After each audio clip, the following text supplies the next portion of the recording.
Здравствуйте, вы смотрите «Вечерние новости», в студии Валерия Наумова. Главные темы этого выпуска.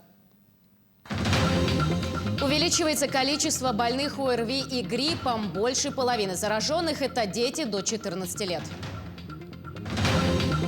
До наступления холодов компания «Алмаз» должна изготовить демокомплекты для села Бяскёль. Наш корреспондент изучила процесс изготовления и готова рассказать об этом. Циклон с Иркутской области предвещает неустойчивую погоду в республике, но где-то кратковременно потеплеет. Расскажем, где именно.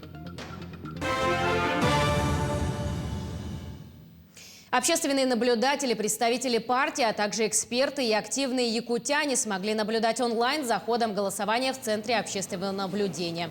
За время работы Центра наблюдатели отмечали лишь небольшие технические неисправности видеотрансляции. Все они были оперативно устранены. Серьезных нарушений в ходе голосования не зафиксировано. По словам наблюдателей, в Центре были созданы все условия. Большой экран и 20 отдельных выделенных мест с ноутбуками.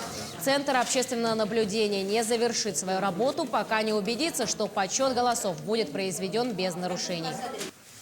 Во-первых, у нас работа была не только 3 дня самого голосования, но и была работа предварительная большая. Совместно с партнерами, такими как Ростелеком, РЦИД, и, конечно, ЦИК России, ЦИК РСЯ. Мы очень много провели работы по созданию этой общей системы видеонаблюдения. Я напомню, у нас что есть уровни. У нас сами УИКи на местах имеют разные представительства от партий. Там наблюдатели находятся 3 категорий: от партии, от одномандатников и от общественников. Мы, Общественная палата, с апреля провели обучение. У нас на сегодня работает 2090 наблюдателей по всей республике. Это огромная армия молодых, энергичных, активных людей. Кроме того, это следующий уровень наблюдения, это видеонаблюдение. Вообще, мы с вами стоим на пороге новых открытий, цифровых технологий. Впервые вообще в стране, в Якутии, такая технология отрабатывается. Между тем, общественность Якутии считает, что хорошую активность на выборах показали северные и арктические районы. Северные районы, улусы, где более бедно, более трудно людям, бедно проживают, прям скажем, что-то. Опять же, сложившейся экономической ситуации и так далее. Но люди голосуют лучше. В Верхневилюйском районе работали 34 участковые избирательные комиссии за 3 дня. Проголосовало 12 316 человек. Это почти 70% из всего населения Улуса. Помимо федеральных выборов, в 3 наслегах прошли муниципальные выборы глав. В селе Эдюгей победил Альберт Иванов. За него проголосовало 46%. В селе Нам на 2-й срок остался Александр Кардашевский. Проголосовало 70%. В Далышском наслеге также на 2-й срок переизбран Георгий Иванов. За него свой голос дали 50%.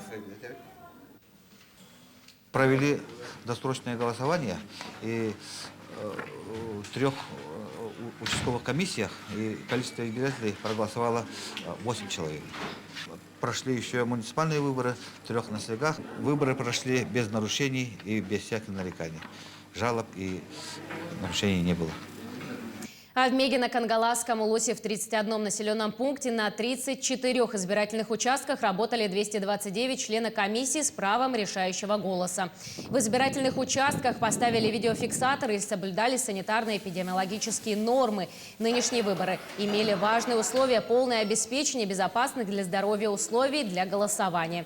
В Мегино-Кангаласском Улусе проголосовало 13 775 человек, что составило почти 59% от общего числа избирателей. К слову, жители Нерюктеинского и 2-го Батаринского наслега выбирали депутатов местного самоуправления, а также жители Харабудского наслега участвовали в муниципальном выборе и выбрали главу наслега.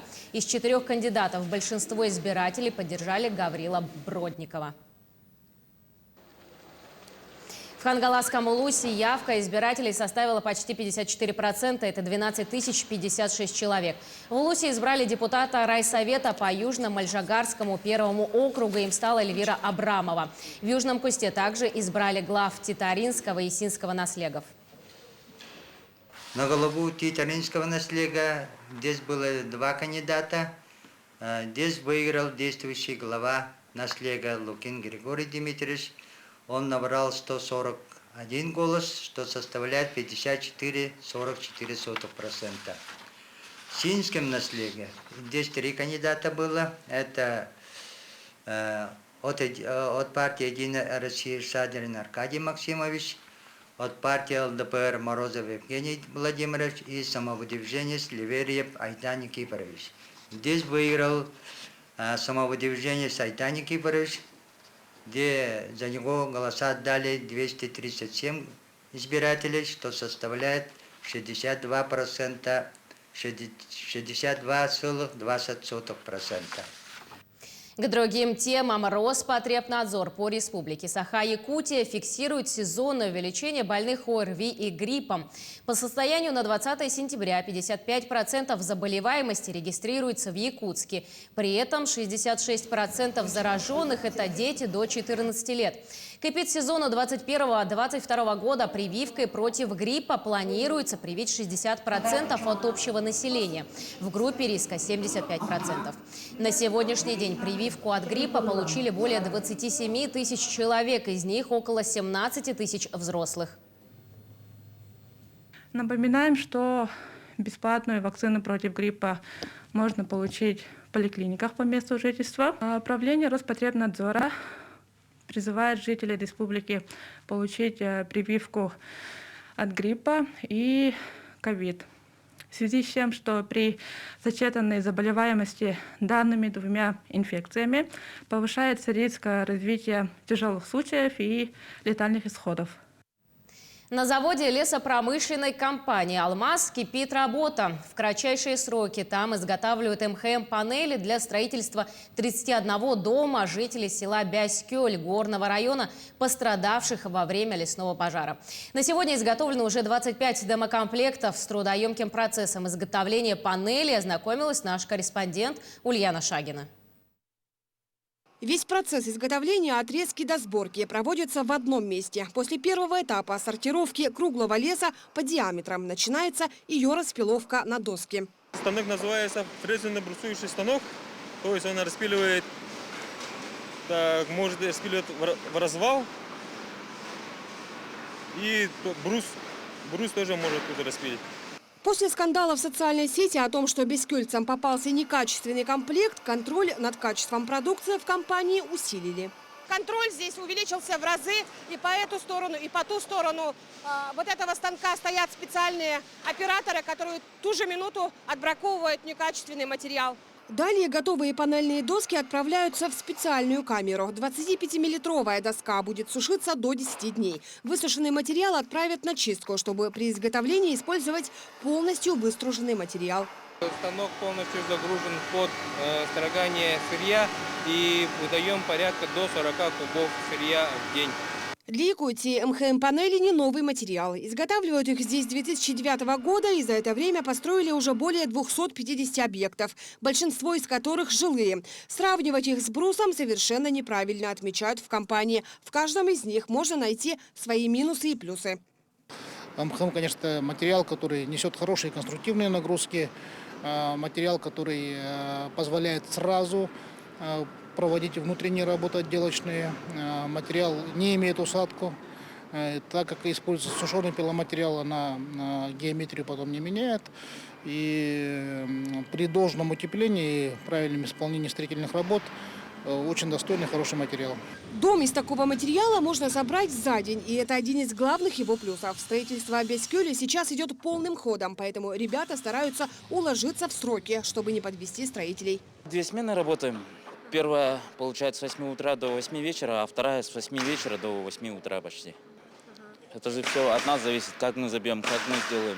На обед всего дается полчаса. Ребята не жалуются. На последнем этапе ответственность большая. Каждую доску отмеряют по размеру и уже собирают 8-слойную панель, из которого в последующем будет построен дом. Сегодня компания уже изготовила 24 комплекта. 25-й отправится бяскёльцам уже сегодня. Так что сроков по отставанию не наблюдается. Ульяна Шагина, Семен Семенов, Якутск.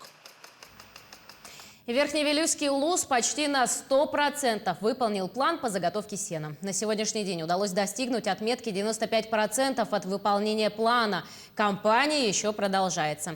Несмотря на засушливое лето, удалось заготовить 23 тысячи тонн сена. При этом они помогут восполнить запасы 3 районам, которые пострадали от засухи и пожаров. Идет процедура по подписанию договоров. Заготовлено сено для продажи Горному, Чурапчинскому и Хангаласскому районов. Это примерно 750 тонн сена.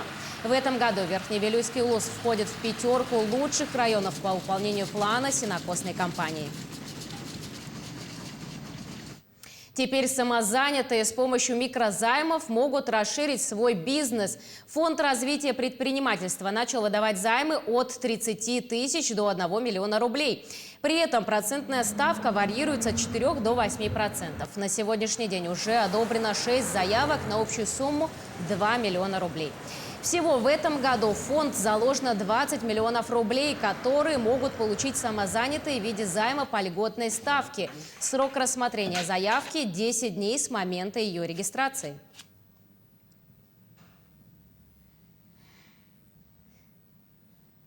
В Якутии прошли съемки для создания федерального интернет-портала «Дети Арктики». Съемочная группа встретилась со старейшинами и хранителями эвенкийского языка и культуры, которые рассказали эвенкийские сказки и спели народные песни. Также национальные танцы и песни на родном языке собственного сочинения. Всего на информационно-просветительском портале представят материалы о 15 коренных малочисленных народах Севера, проживающих в арктической зоне России.